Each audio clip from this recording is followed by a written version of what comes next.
Ei você, tudo bem? Seja muito bem-vindo aí ao meu canal. Esse vídeo que você vai assistir agora é um corte de live que acontece aqui todas as quintas-feiras, às 21 horas. E se você gosta aí desse conteúdo sobre mecânica de motocicleta, eu te convido a vir fazer parte dessa turma, se inscrevendo aí no canal se você ainda não é inscrito. Pois aqui, todas as quintas-feiras nas lives, tem muito conteúdo massa. E eu acredito, se você chegou até aqui, com certeza esse conteúdo vai fazer a diferença aí na sua vida. Então, fica aí com mais um corte, que eu tenho certeza que você vai gostar bastante.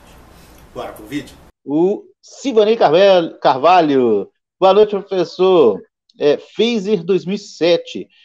Barulhinho chato na balança traseira. O que será que pode ser? Balança traseira de Phaser. Geralmente, ela dá barulho mesmo, né? Na hora que tá chegando na hora de fazer a lubrificação do ProLink dessa motocicleta e das buchas da balança também, tá? Ela fica com um barulho chato mesmo, tipo uma cama velha, né? Cuec, cuec.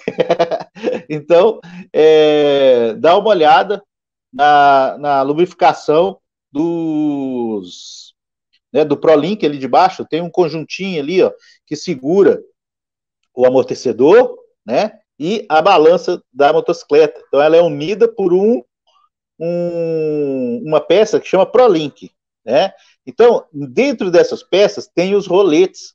Esses roletes precisam estar sempre lubrificados. Como ela está ali por baixo da motocicleta, passa muita água, né, ali, né? Então vai tirando a lubrificação e com o tempo vai aparecendo esse barulho aí. É só você desmontar, fazer a lubrificação deles e montar novamente, tá? Não esquecendo de fazer a lubrificação também das buchas que integram a balança da motocicleta, tá? Que vai ali no quadro. Então é só você fazer a retirada da balança, lubrificar os roletes também e montar novamente, deixar tudo lubrificadinho, que aí vai parar esse barulho aí, tá ok? Um salve aí, muito obrigado pela pergunta, espero ter lhe ajudado, tá? Vamos lá.